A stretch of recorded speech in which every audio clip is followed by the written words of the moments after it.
let's continue our naming series with amides. So, if you recall, an amide has a carbonyl that is attached to a nitrogen. So the general structure for an amide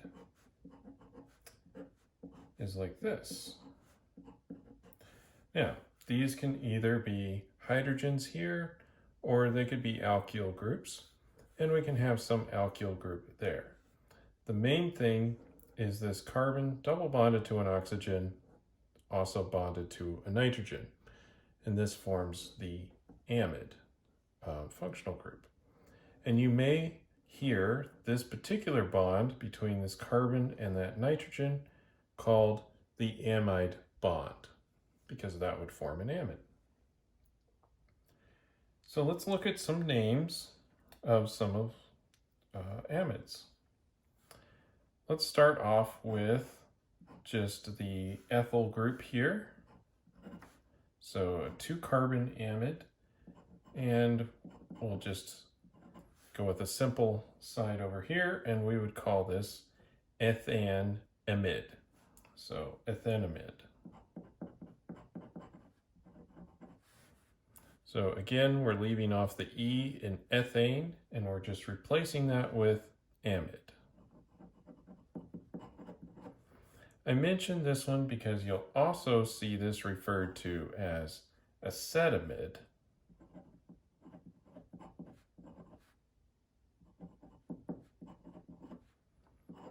Which is the common name for this particular amide. And I would say that in general, the common name gets used quite a bit more than the IUPAC name. Let's look at another one that you'll see a lot of the common name instead of the IUPAC name. Now we have formamide. Well, that's the common name. We have just 1 carbon here, and so this would be called methanamide.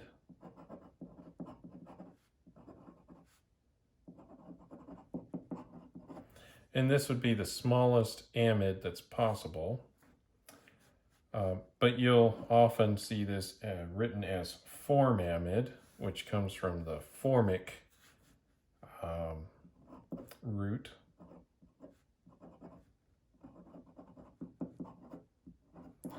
Which is very similar to, if this was a carboxylic acid, we would call that formic acid. If it's an aldehyde, so instead of having an amide here, we'd have another hydrogen, we'd have formaldehyde. So that form root here happens quite a bit when we have just 1 carbon. Now, let's look at another one that's based off of this, methanamide or formamide, and it's one of the solvents that we've mentioned before, which is dimethylformamide, or DMF. So let's just draw the structure of that. I'm going to go ahead and draw in the hydrogen there. So then we've just added 2 methyl groups onto the nitrogen. And so the proper name for this would be N,N-dimethylmethanamide. So I should probably write that out.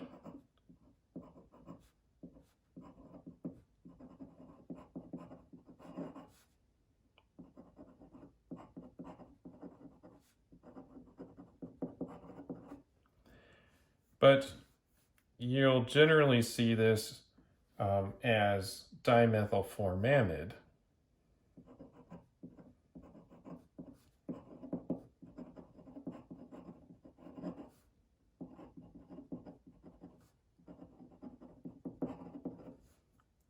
Or just DMF, which is an excellent polar aprotic solvent. Another one that's kind of interesting in that the fact that both the IUPAC name and the common names are the same, would be benzamide. So we'll just draw this over here. So benzamide, we have a benzene ring, kind of like benzoic acid, has similar rules to that. Benzoic acid is the accepted IUPAC name. Well, benzamide is also.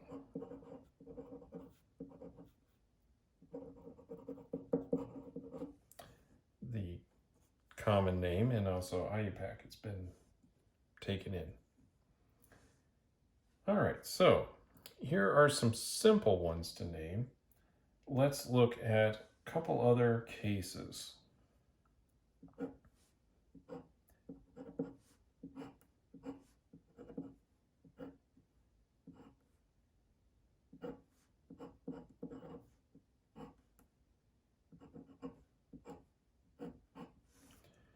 Okay, so we have this molecule drawn here.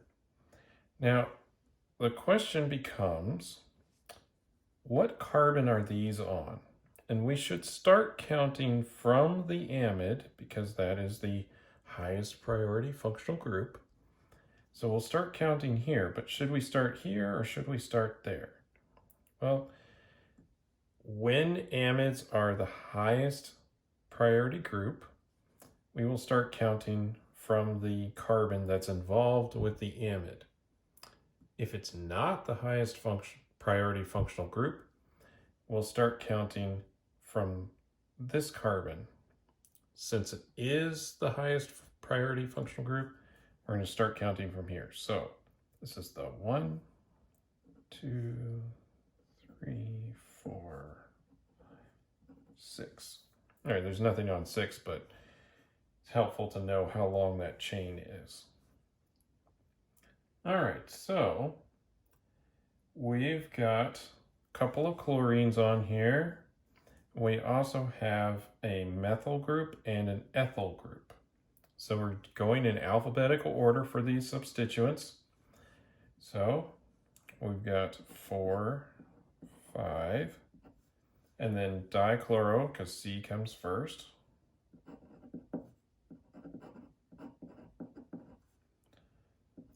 Then N, and then ethyl is first because that's the next in the alphabet.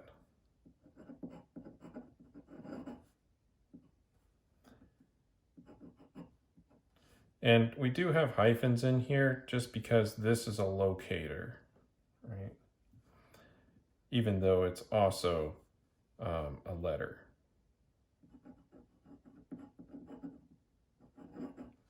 In methyl, and then this is a 6-carbon long chain, so hexane, but we drop the E, so hexanamide.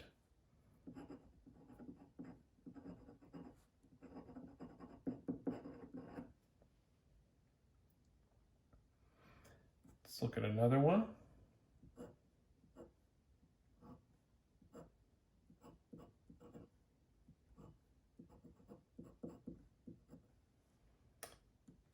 So here we have a butene, right? Because there's 4 carbons, double bond here. So now it's butene instead of butane.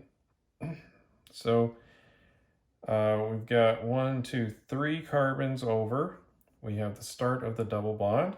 So this is but 3 En for the double bond, and then amide. We don't have to locate the amide because that's going to be given the number 1 priority.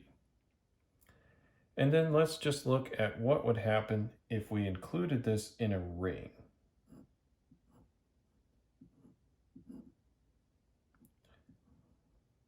So similar to an aldehyde, if we want to have something attached to a ring, like an amide, we will need to locate that just off the ring.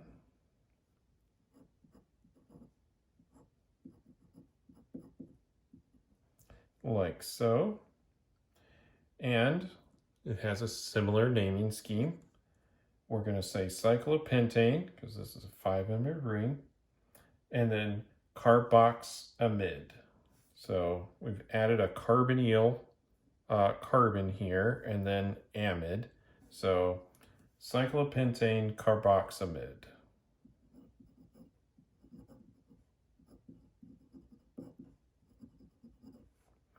And there is a space here.